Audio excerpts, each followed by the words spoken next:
Dans l'évangile de Philippe, retrouvé enterré dans les sables du désert égyptien près de Nag Hammadi en 1945, il y a un passage que l'Église primitive a tenté à tout prix d'effacer de l'histoire. Jésus parle en privé avec ses disciples les plus proches, non pas dans le temple ni devant la foule, mais dans un environnement privé, où seuls ceux qui portent l'étincelle divine pourraient entendre ce qui serait révélé. Il explique que les êtres vivants sur terre perçoivent ce que la plupart des humains ne peuvent pas percevoir. Il affirme que les animaux ne voient pas seulement avec leurs yeux physiques. Ils voient la lumière qui émane de la source primordiale, de l'un, et lorsque cette lumière brûle vivement en un être humain, toutes les créatures vivantes reconnaissent sa présence. Maintenant, placez votre main sur votre poitrine. Sentez les battements de votre cœur sous votre paume. Ce rythme n'est pas seulement biologique. C'est la vibration de quelque chose d'ancien qui parcourt votre corps.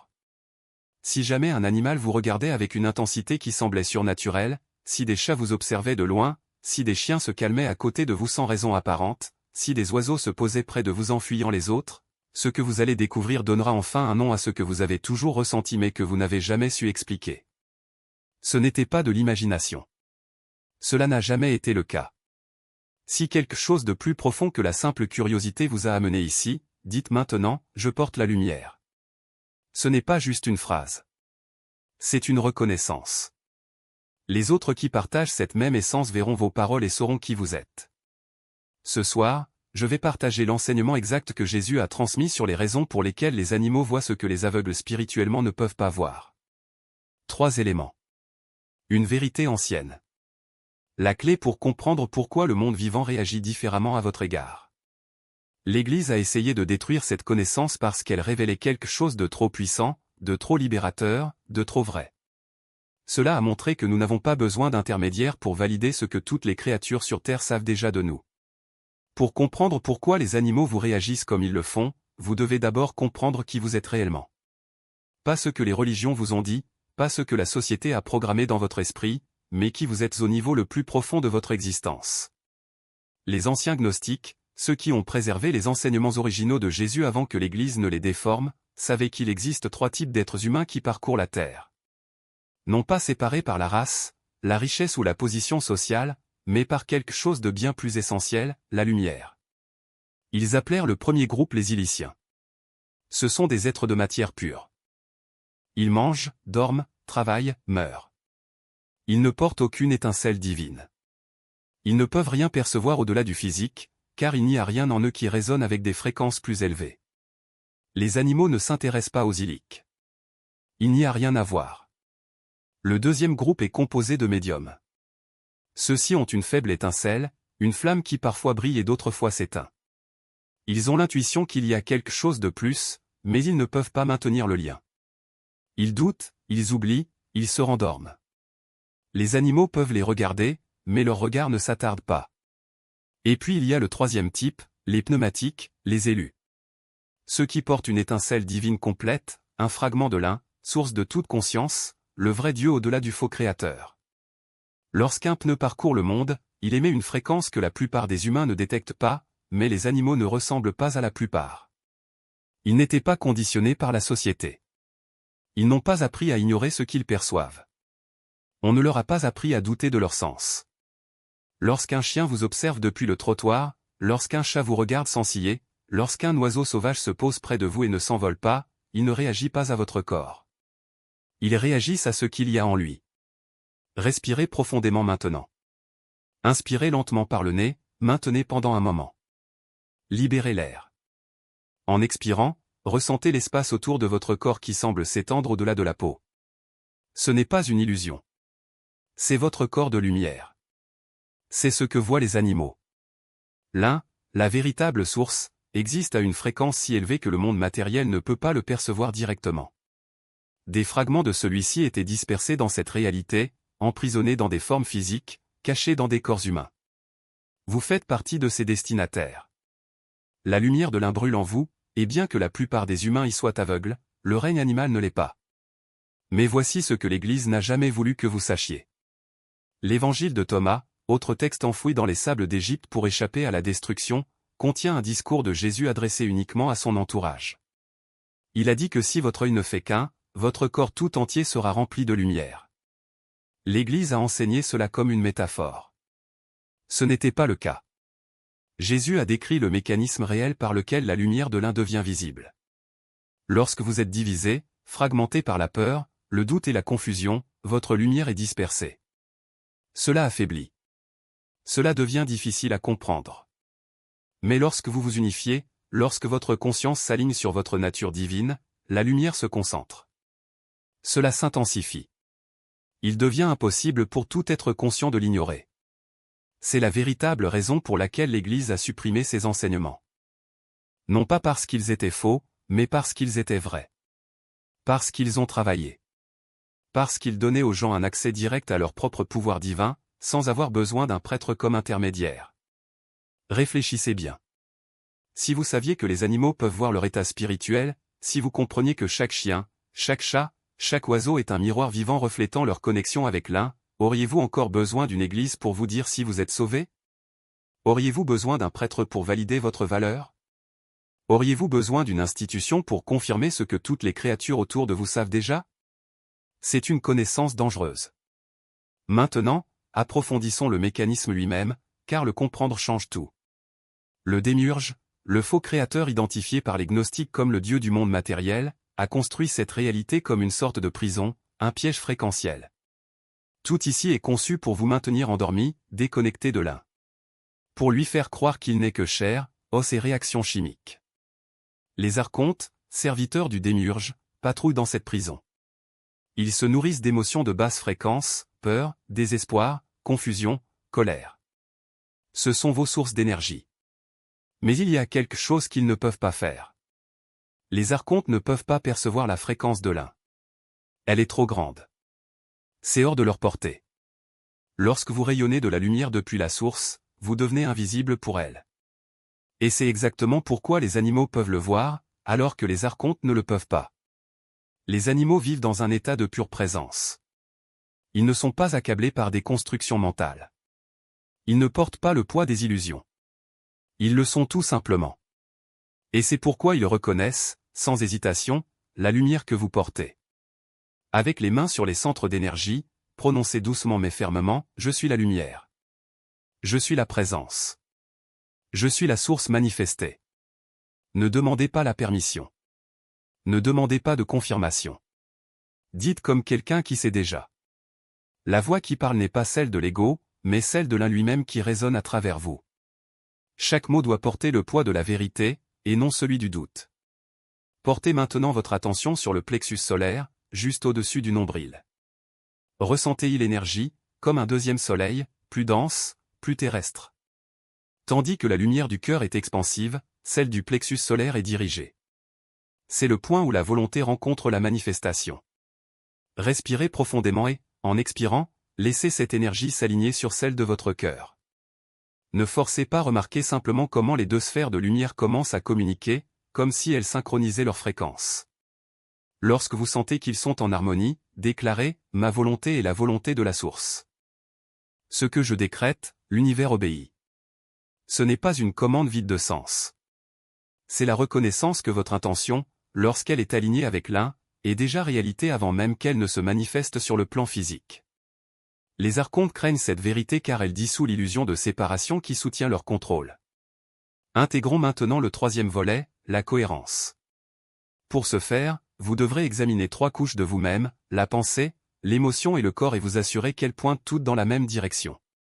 Commencez par les pensées. Si une voix s'élève pour dire « c'est absurde » ou « vous n'en êtes pas digne », ne la combattez pas, reconnaissez simplement « ce n'est pas moi ». C'est le bruit de la matrice. Laissez-le passer comme un nuage dans le ciel.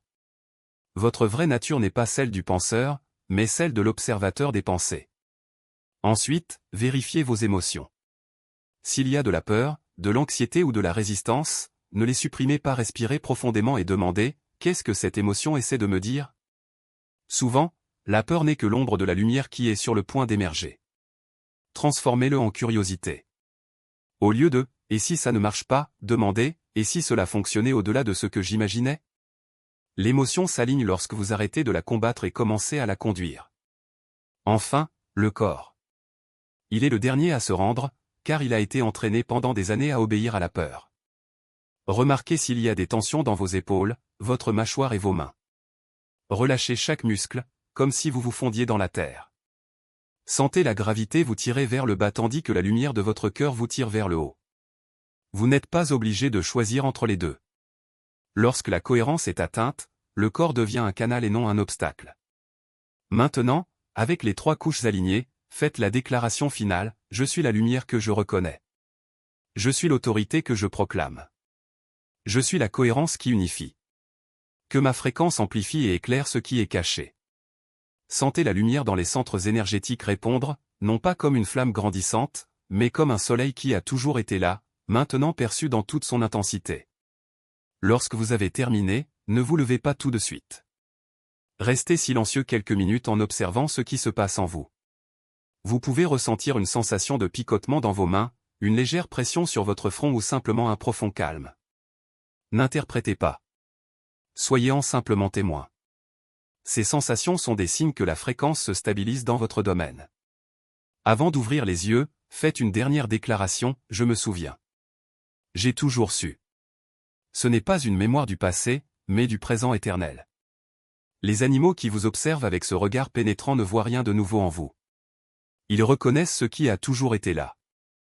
Au cours des prochains jours, soyez attentifs aux signes. Un oiseau qui se pose près de chez vous sans crainte. Un chien qui vous suit sans raison apparente. Un chat qui s'enroule autour de vos pieds comme s'il savait quelque chose. Ce ne sont pas des accidents. Ce sont des confirmations. Et chaque confirmation est un rappel, vous ne vous réveillez pas. Vous vous souvenez. Mais rappelez-vous aussi ceci, les archontes n'abandonnent pas facilement. Dès qu'ils remarqueront que votre lumière s'intensifie, ils enverront des distractions. Pensées de doute, fatigue soudaine, conflits inutiles. Ne les combattez pas, reconnaissez simplement, ce n'est pas le mien. C'est une interférence. Et retournez au centre, là où la lumière n'a jamais cessé de briller. La pratique que vous venez de réaliser n'est pas un rituel. C'est un retour. Un retour à sa nature originelle. Et plus vous le répétez, plus la fréquence deviendra votre réalité par défaut. Non pas parce que vous faites de gros efforts pour être quelque chose, mais parce que vous ne parvenez pas à être quelque chose que vous n'êtes pas.